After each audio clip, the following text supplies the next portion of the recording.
Hello friend, जय जगन्नाथ। आशा करछि आपण माने समस्ते भलरे थिबे। पूर्व वीडियो रे बहुत किछि व्यापार विषय आलोचना करिछि एवं आपण माने सब वीडियो को भल पाइबा देइथिबारु आपण मानकु अशेष अशेष धन्यवाद। आज आम गोटे नुआ पार्ट टाइम रोजगार विषय आलोचना करने को आसचे। आपण माने लेबर काम करथांतु कि चाष काम करथांतु, सेटा पार्ट टाइम ऊपर आपण नहीं पाइबे से बिजनेस को। आउ बेसी पैसा भी इन्वेस्ट नुह, से कम पैसा इन्वेस्ट रे आपण माने रोजगार करी भल दी पैसा इनकम करि परिबे। ये बिजनेसटा कौन ना आम काम को जीवा कईटा बेले जीवा 8टा बेले जीवा ड्यूटी। अच्छा 8टा बेले जीवा पूर्व आम तो 6टा बेले उठु ना, 6टा बेले उठे 5टा बेले आम उठा। बिजनेस कौन करवा ना चाहा बरा पकुड़ी ये सब आइटम खाइबा जिनिस या आम 5टा बेले उठिले चाहा बरा ये सब कले आम 8टा बेले काम सारिकी आम ड्यूटी आम पढ़ेले। सेमती 4टा बेलू सेमती काम फेरवा तादे भी ताको आड करवा से चाहा हम बरा पियाजी हम। यहाँ समस्त तो आवश्यक जिनिस ना। आपण मैंने भी एवं जाकि जोड़ी जाकि खाऊे ना नहीं, जो कम फेरले चाह टी बजार पीले कि बरा पियाज टी खाइले तो करूँ आपंकर अଯଥା खर्च हो ना नहीं, से खर्च बचो ये बाटे आप एनगेज हो गले प्लस से कम लगिगले। आहु ये बेपार भी बिजनेस भी बहुत बढ़िया बिजनेस, आदि भी इनकम परिमाण टी बहुत अधिक। चाहा चाहा गोटे बिजनेस एभली बिजनेस दे लोक सकाळ चाह टिके पीबे, संध्या बेले भी चाह टिके पीबे। चाह बिजनेस रे लाभ भी किसी कम नुह, हाराहारी 20% रु कम ना, 20% लाभ रु कम ना। गोटे कहूँ गोटे कथा कहूँ मोर गोटे सांग सी रंग मिस्त्री रंग काम करे, सी तो घर टू हाराहारी 20 किलोमीटर दूर को जाए रंग काम करने। सी यही कथा जो मुझे कहूँ आपण मानक सी यही कथा ही ता जीवन में आप्लाय कला। कौन कला ना सकाल उठे चाहा जलखिया किसी कला, जहाँ 500-300 बिक्री कला, बिक्री करी कौन कला ना तो सामान थोईदेला ता रंग काम सी चलीगला। रंग काम दिन को 500 आईला ना, से समय थी 300 टका मजूरी था।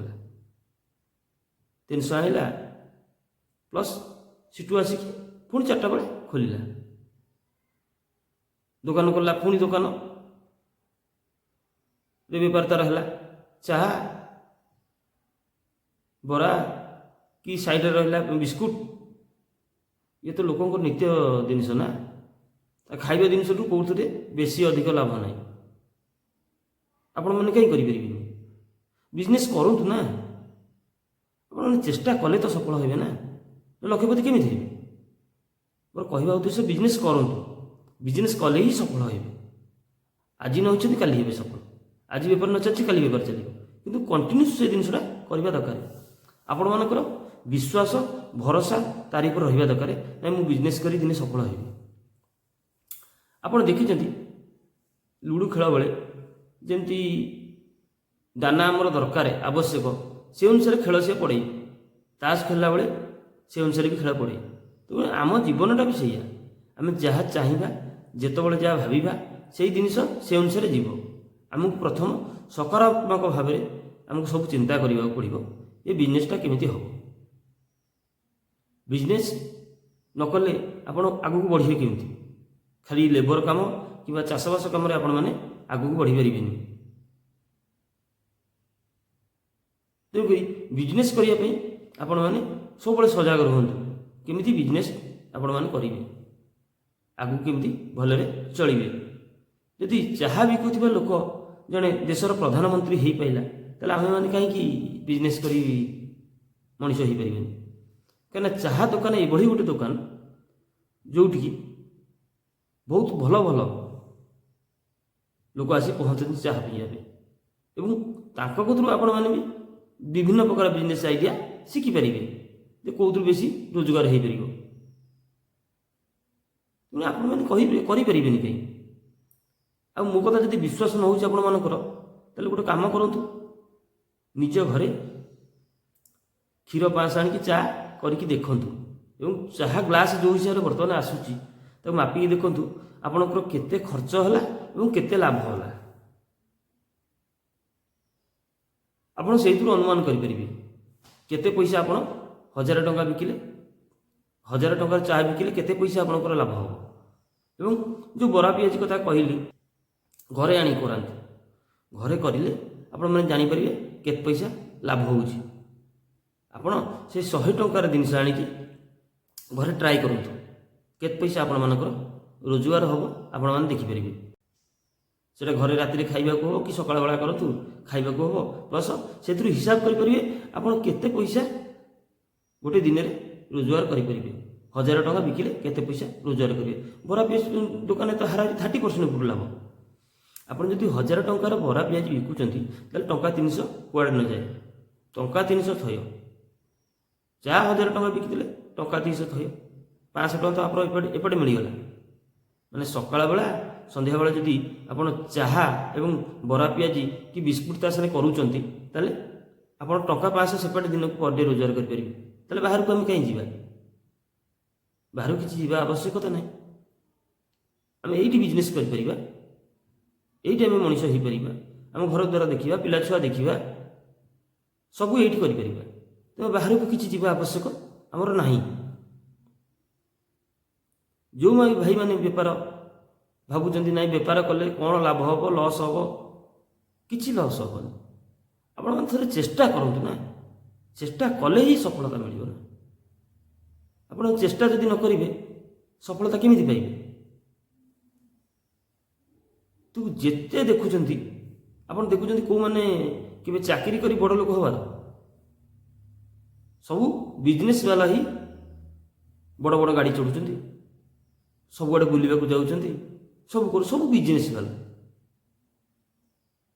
ଆପଣଙ୍କ ଚାକିରି କେତେ ସୀମିତ ଦରମା, ଆପଣ 10,000 ପାଆନ୍ତୁ 20,000 ପାଆନ୍ତୁ, ସୀମିତ ଦରମାରେ ଆପଣ ଅଟକିକି ରହିବେ, ସୀମିତ ଦରମାରେ ହିଁ ଆପଣ ଅଟକିକି ରହିବେ। କିନ୍ତୁ ଯଦି ବିଜନେସ୍ କଲେ ମାସକୁ 1,00,000 ବି ରୋଜଗାର କରିପାରେ, ମାସକୁ 50,000 ବି ରୋଜଗାର କରିପାରେ। କିନ୍ତୁ ସେଇ ଚାହା ଦୋକାନଟା କାଲି ଗୋଟେ ବଡ଼ ରେଷ୍ଟୁରାଣ୍ଟରେ କାହିଁ ପରିବର୍ତ୍ତନ ହୋଇପାରିବନି। ଏ ଚାହା ଦୋକାନଟା ବି ବଡ଼ ରେଷ୍ଟୁରାଣ୍ଟରେ ପରିବର୍ତ୍ତନ ହୋଇପାରିବ। ଆପଣ ବିଜନେସ୍ ଆରମ୍ଭ କରନ୍ତୁ ନା, ଆପଣଙ୍କୁ ବାଟ ସବୁ ଦେଖାଯିବ। ବେପାରଟା ଆରମ୍ଭ କଲେ ଲୋକଙ୍କ ସାଙ୍ଗରେ ମିଶିଲେ ଭଲ ମନ୍ଦ କଲେ ଆପଣଙ୍କୁ ବାଟ ସବୁ ଦେଖାଯିବ। ସେ ବିଜନେସ୍ଟା ବି ଦିନେ ରେଷ୍ଟୁରାଣ୍ଟ ବି ରୂପ ଗ୍ରହଣ କରିବ। ଯାହାକି ଦିନକୁ ଆପଣଙ୍କର 20,000 50,000 ଟଙ୍କା ବିକ୍ରି ହେବ। ଛୋଟରୁ ଆରମ୍ଭ କରନ୍ତୁ, ବିଜନେସ୍କୁ ଦେଖନ୍ତୁ, ତାପରେ ଆଗକୁ ବଢ଼ନ୍ତୁ। ମୁଁ କହୁନି ଏକାଥରେ ଆପଣ ଗୋଟେ ରେଷ୍ଟୁରାଣ୍ଟ କରନ୍ତୁ ବୋଲି, ଆଗ ଚାହା ବରା ବେପାରରୁ ଆରମ୍ଭ କରନ୍ତୁ। ସେଇଟା ହିଁ ଆରମ୍ଭ କଲେ ଆପଣ ଆଗକୁ ବଢ଼ିପାରିବେ। ସେଇଟା ଯଦି ଆଗକୁ ଆରମ୍ଭ ନ କରିବେ କେମିତି ବଢ଼ିବେ, ସେଇଠି ହିଁ ରହିଯିବେ। କ'ଣ ବୁଝିବା, ଆମେ ଯେମିତି ମନ ଯେମିତି ବ୍ୟବହାର ଯେମିତି କରିବା ଆମ ଫଳ ସେମିତି ମିଳିବ। ଆମେ ଯେମିତି ବିଜନେସ୍ କରିବା ସେ ଅନୁସାରେ ଆଗକୁ ବଢ଼ିବା। ଏଇଟା ନିରାଟ ସତ୍ୟ କଥା କହୁଛି। ଆପଣମାନଙ୍କୁ ମୋ କଥା କେମିତି ଲାଗିବ ମୁଁ କହିପାରୁନି, କିନ୍ତୁ ଏଇଟା ନିରାଟ ସତ୍ୟ। ଆମେ ସବୁବେଳେ ଚାଉଳ ହେବା, ଚାଉଳ ହେବାନି। ଚାଉଳ ହେଲେ ହିଁ ଆମେ ଆଗକୁ ବଢ଼ିବା। ଆମ ବିଜନେସ୍ କଲେ ହିଁ ଆଗକୁ ବଢ଼ିବା। ସେ ଚାହା ବରା ଦୋକାନଟା ଦିନେ ବଡ଼ ବିଶାଳ କାହିଁ ଗୋଟେ ରେଷ୍ଟୁରାଣ୍ଟରେ ପରିବର୍ତ୍ତନ ହେବ, ଯେଉଁଠି ଟେବୁଲ ଚେୟାର ବେଞ୍ଚ ପଡ଼ିଥିବ, ଆମେ ଆରାମସେ ବେପାର କରିବା। ଆମେ ଆମେ ଆମେ ତ କରୁନି ନା, ଆମେ ସେ ଚାଷ କଲେ କି ଲେବର କାମ କଲେ, ସେ ଆସି ପୁଣି ଘରେ ବସିଲେ, ଘରେ ବୁଲିଲେ, ପଇସା ଖର୍ଚ୍ଚ ଅଯଥା ହେଲା। 10,000 କି 20,000 ରୋଜଗାର କଲେ, ତାକୁ ଅଧା ପଇସା ନିଜ ପର୍ସନାଲ ଖର୍ଚ୍ଚରେ ଖର୍ଚ୍ଚ କରିଦେଲେ। ଏଠିକି ଯା ବୁଲିବାକୁ, ସେଠିକି ଯା ବୁଲିବାକୁ।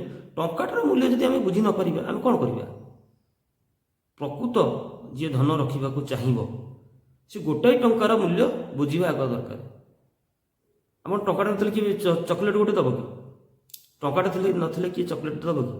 ତ ଟଙ୍କାଟେ ଥିଲେ ହିଁ ଆପଣ ଚକୋଲେଟ୍ଟେ ମିଳିବ। ଆପଣ ଗଲେ ମାଗିଦେଲେ କିଏ ଚକୋଲେଟ୍ଟେ ଦେଇଦେବ?